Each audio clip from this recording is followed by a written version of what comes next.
પ્રશ્ન નંબર 1. ભગવાન રામના પિતાનું નામ શું હતું? ઓપ્શન છે એ જનક, બી દશરથ, સી ભરત, ડી વિશ્વામિત્ર. તો મિત્રો તેનો સાચો જવાબ આવે છે એ જનક. ભગવાન રામના પિતાનું નામ જનક હતું. પ્રશ્ન નંબર 2. નીચેનામાંથી રામ સાથે વનમાં કોણ ગયા હતા? ઓપ્શન છે એ ભરત, બી લક્ષ્મણ, સી ગણપતિ, ડી વિભીષણ. તો તેનો સાચો જવાબ આવશે મિત્રો બી લક્ષ્મણ. રામ સાથે વનમાં લક્ષ્મણ ગયા હતા.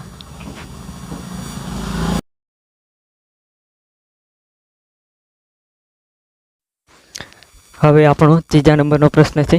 સુંદરકાંડ મુખ્યત્વે કોના પરાક્રમ માટે જાણીતું છે? ઓપ્શન છે એ રામ, બી રાવણ, સી હનુમાન, ડી ભરત. તો તેનો સાચો જવાબ આવશે મિત્રો સી હનુમાન. સુંદરકાંડ મુખ્યત્વે હનુમાનના પરાક્રમ માટે જાણીતું છે. પ્રશ્ન નંબર 4. નીચેનામાંથી સીતાનું અપહરણ કોણે કર્યું હતું? તમારો ઓપ્શન છે એ હનુમાન, બી કુંભકર્ણ, સી મેઘનાદ, ડી રાવણ. તો મિત્રો તેનો સાચો જવાબ આવશે મિત્રો ડી રાવણ. સીતાજીનું અપહરણ રાવણે કર્યું હતું. પ્રશ્ન નંબર 5. માતા સીતાજીની અગ્નિ પરીક્ષા કયા કાંડમાં કરવામાં આવી છે? ઓપ્શન છે એ બાલકાંડ, બી અરણ્યકાંડ, સી યુદ્ધકાંડ, ડી ઉત્તરકાંડ. તો મિત્રો તેનો સાચો જવાબ આવે છે જવાબ સી યુદ્ધકાંડ. માતા સીતાજીની અગ્નિ પરીક્ષા યુદ્ધકાંડમાં કરવામાં આવી છે. તો તેનો જવાબ આવે છે સી યુદ્ધકાંડ. તો 6 નંબરનો પ્રશ્ન છે. હનુમાનને કયા દેવનો અવતાર માનવામાં આવે છે? એ શિવ અવતાર, બી ઇન્દ્ર અવતાર, સી વાયુ અવતાર, ડી સૂર્ય અવતાર. તો તેનો સાચો જવાબ આવે છે મિત્રો સી વાયુ અવતાર. હનુમાનને વાયુ અવતારના દેવતા તરીકે માનવામાં આવે છે. તો તેનો જવાબ આવે છે સી વાયુ અવતાર. પ્રશ્ન નંબર 7 છે. ભરતે રાજગાદી કેમ સ્વીકારી ન હતી? તો મિત્રો તેમના ઓપ્શન છે એ બીમાર હતા, બી રામ પ્રત્યે પ્રેમ, સી ડર હતો, ડી યુદ્ધ ન ઈચ્છતા હતા. તો મિત્રો તેનો સાચો જવાબ આવે છે બી રામ પ્રત્યે પ્રેમ.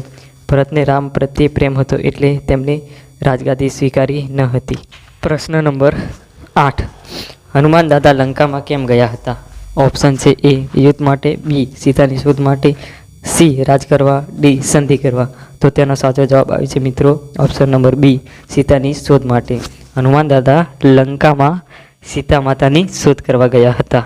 તેથી જવાબ આવશે મિત્રો બી સીતાની શોધ માટે. પ્રશ્ન નંબર 9. લંકામાં લંકા દહન કોણે કર્યું હતું? ઓપ્શન છે એ લક્ષ્મણ, બી રામ, સી હનુમાન, ડી સુગ્રીવ. તો તેનો સાચો જવાબ આવે છે મિત્રો સી હનુમાન.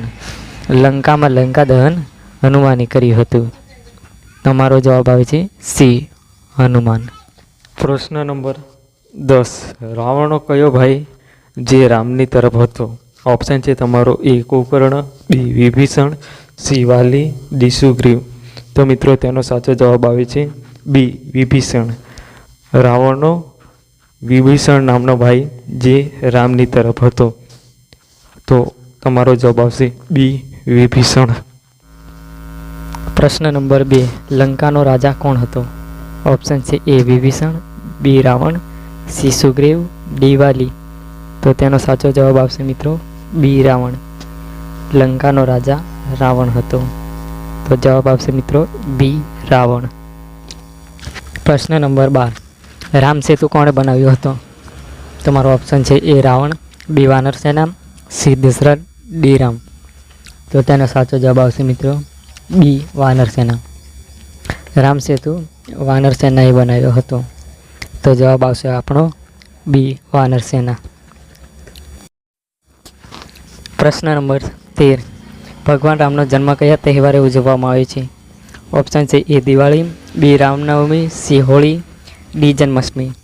તો તેનો સાચો જવાબ આવે છે મિત્રો બી રામનવમી. ભગવાન રામનો જન્મ રામનવમી તહેવારના દિવસે ઉજવવામાં આવે છે. તો તેનો જવાબ આવે છે બી રામનવમી. પ્રશ્ન નંબર 14. મેઘનાદ કોનો દીકરો હતો? ઓપ્શન છે તમારો એ દશરથ, બી રાવણ, સી વિભીષણ, ડી વાલી. તો મિત્રો તેનો સાચો જવાબ આવશે મિત્રો બી રાવણ. મેઘનાદ રાવણનો દીકરો હતો. તો સાચો જવાબ છે મિત્રો આપણો બી રાવણ. પ્રશ્ન નંબર 15. નીચેનામાંથી લવકુશ કોના પુત્ર ગણાય છે?